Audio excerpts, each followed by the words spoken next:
IC specialist, and today we're going to talk about antimicrobial stewardship. By now, many of you are probably familiar with the benefits of stewardship, but often we relegate stewardship to antimicrobial restrictions and specialists making interventions. But if you ask around in the community who is responsible for stewardship, the answer might surprise you. And the answer that I received more times than not was the entire team, including pharmacists. So let's find ways to incorporate stewardship into our day-to-day activities, both during order verification and order follow-up. Let's go.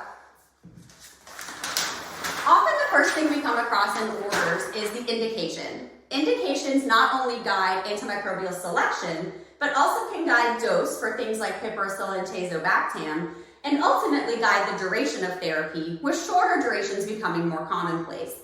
A good example is the updated pneumonia guidelines, where community-acquired pneumonia can now be treated for 5 to 7 days, and hospital and ventilator pneumonia can also be treated for 7 days in improving patients. Things that we can avoid when we're processing orders is unnecessary duplications of therapy. Two common ones we see are empiric double beta-lactam coverage, and the reason we avoid this is because they compete for binding sites. One exception might be the addition of ampicillin empirically for the coverage of listeria in the treatment of meningitis. Otherwise, double beta-lactam therapy might be needed, but it should be guided by culture results and specialists. The second duplication we often see is double anaerobic coverage. Anaerobes are not that scary. Antibiotics with good anaerobic coverage, such as the ones that I've listed here, do not require the addition of metronidazole to be effective in anaerobic treatment. With metronidazole no longer being first line for the treatment of non-fulminant Clostridium difficile, this should become even more rare as treatment therapies move forward. Another thing that we can do is process orders from IV to PO. A presence of an IV increases the risk for a fall, and IV isn't always better.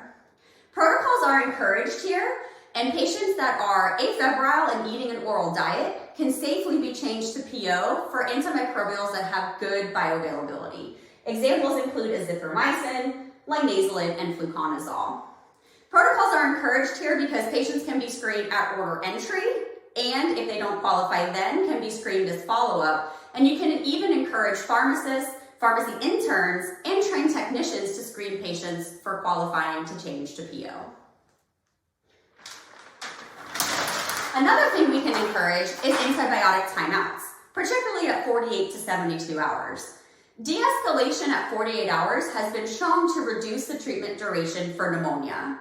By now, many culture results are available and can be used to guide therapy.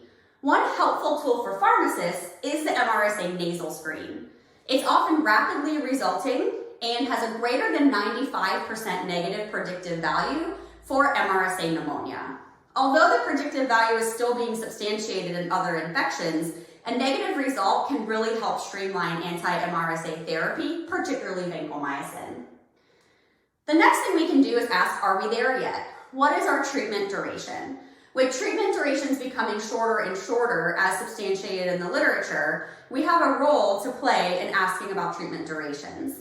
A recent article evaluated 45 randomized controlled trials for varying indications and found that there was no difference in shorter durations compared to the traditional longer ones.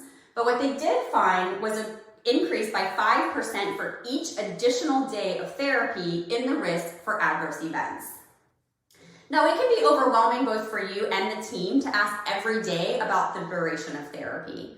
Often what I do is I wait for milestones. So what is a milestone? I know that most infections nowadays are treated for about 7 days. So around day 4 to 5, I will start asking the team if we feel comfortable setting a treatment duration, so that we can put a stop date into the order at that time. As I alluded to, stewardship can be a strategy game. So sometimes you need to be a Snorlax, and sometimes you need to be a Houndoom. And if you don't know anything about Pokemon, hopefully the pictures are self-explanatory. But what I mean by that is providers, may not feel comfortable streamlining all antibiotics at once, or may not feel comfortable setting treatment durations early on in the treatment course. If you're not near a milestone, it's okay to wait another day. Or if you want to target one antibiotic first, like vancomycin, and then another antibiotic later, that's okay too. You have to pick and choose your battles sometimes. What we do know is that once you've determined with the team what the duration should be, set a date, and specifically a date. Texts such as times 7 days or 4 days are really helpful, but can get lost in transitions of care, order renewals, and sometimes do not account for therapy received prior to de-escalation. So once you've clarified the duration, whether in the original order or with your team, add the stop date to the order to ensure it falls off at the right time.